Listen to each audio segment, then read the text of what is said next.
when my son looked at me and said, "Dad, please don't come to my company's corporate party tonight. You'll embarrass me." I didn't argue. I didn't get angry.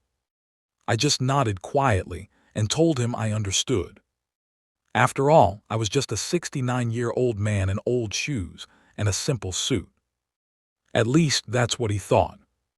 But later that night, when I quietly walked into that ballroom full of CEOs, investors, and executives, the music suddenly stopped. The CEO grabbed the microphone, looked straight at me, and said something that made every single person in that room stand up. Everyone except my son. Because at that moment, he was staring at me like he had just realized something shocking. Like he had suddenly understood. He never truly knew who his father really was. "My name is Ethan. I'm 69 years old.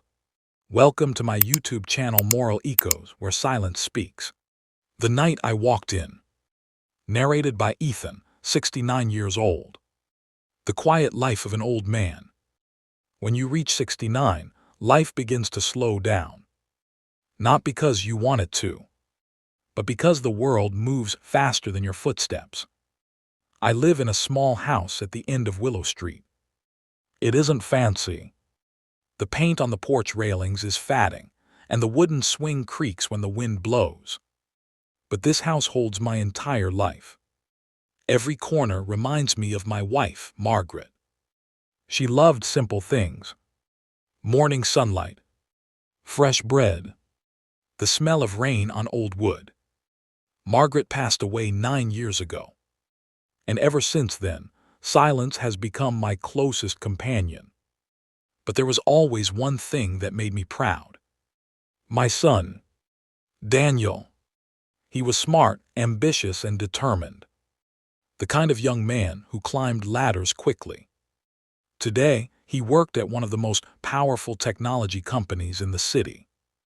Every time someone mentioned his company on the news, I felt a quiet warmth in my chest. That's my boy. The sacrifices. Daniel didn't know how hard those early years were. When he was a child, I worked 3 jobs. Construction during the day, night shifts at a warehouse, and weekend repair work. Sometimes I slept only 3 hours a night.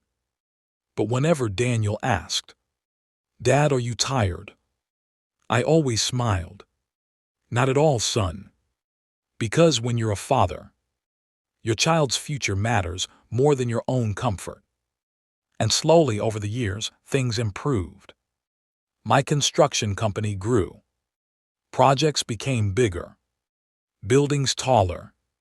But success never changed me. I still wore the same work boots. Still ate at the same diner every Friday. Margaret used to laugh and say, "Ethan, you could be a millionaire and still live like a carpenter." Maybe she was right. The visit. Daniel rarely visited anymore. He was always busy. Meetings, flights, corporate dinners. But that afternoon he called. "Dad, I'll stop by for a few minutes." My heart lifted. I even made coffee. When he arrived, he looked impressive. Tailored suit, shiny shoes, confidence in every step. But something about him felt distant. He sat down, glancing around the house. "You should renovate this place, Dad." I smiled. This house has character. He didn't respond. Instead, he checked his watch. Then he mentioned the corporate party. "It's a huge event tonight," he said. "Investors, CEOs, the media, everyone will be there." I felt proud. "That's wonderful, son." Then he hesitated and said the words that changed everything. The words that broke my heart. "Dad, it's probably better if you don't come." I frowned. "Why?" He shifted uncomfortably. "These events are very high level." I waited. Then he sighed. "You might embarrass me." For a moment, I couldn't speak. Not because I was angry, but because the words hurt more than I expected. I looked down at my hands, hands that had built houses, offices, schools, hands that had once carried him on my shoulders. And suddenly, they looked old, rough, unwelcome. I understand, I said quietly. Daniel relaxed. Thanks, Dad. He hugged me quickly and left. The door closed, and the house felt colder than before. The secret invitation. But Daniel didn't know something important. 2 days earlier, I had received a call. Hello, is this Ethan Miller?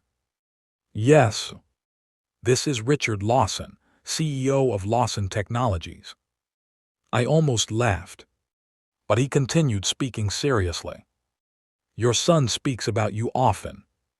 That surprised me. Then he said something even more surprising. 35 years ago, you built our headquarters building. He was right. Back when Lawson Technologies was just a small startup, my construction company had taken the project. A risky project. Many builders refused it. But I believed in the young entrepreneur behind it. Richard Lawson. And now he was one of the most powerful businessmen in the country. I would be honored if you attended our corporate gala, he said. After some hesitation, I agreed. The choice. That evening, I stood in front of the mirror. Daniel's words echoed in my mind. You'll embarrass me. For a moment, I almost stayed home. But then I remembered something Margaret once told me. Never make yourself smaller for someone else's comfort. So I picked up my jacket and went to the party. The party. The ballroom was breathtaking. Crystal chandeliers, golden lights, music floating through the air. For a moment, I felt like I didn't belong. Then someone called my name. Ethan. It was Richard Lawson himself. He walked toward me with a big smile. And suddenly, he turned toward the crowd. Ladies and gentlemen, he said loudly, please welcome a man without whom this company might not exist. People looked confused. Then he placed a hand on my shoulder. 35 years ago, when we were struggling to build our first headquarters, Ethan Miller believed in our dream. The room fell silent. And then, everyone stood up. A standing ovation. Across the ballroom, I saw Daniel. His face had gone pale. The moment, Daniel walked toward me slowly. Dad. His voice was barely a whisper. I didn't know. I smiled gently. That's all right. But his eyes filled with tears. No, it's not. For the first time since he was a child, my son looked truly ashamed. The real lesson. That night, Daniel introduced me to everyone. Not as a burden, not as an embarrassment, but as his father. And when the night ended, he hugged me tightly. I'm proud of you, Dad. I smiled, because in the end, that was all I ever wanted. Moral of the story: never judge people by their simplicity. Sometimes the quietest people have built the very world we stand in. And the person you feel embarrassed by today may be the very reason you succeeded at all.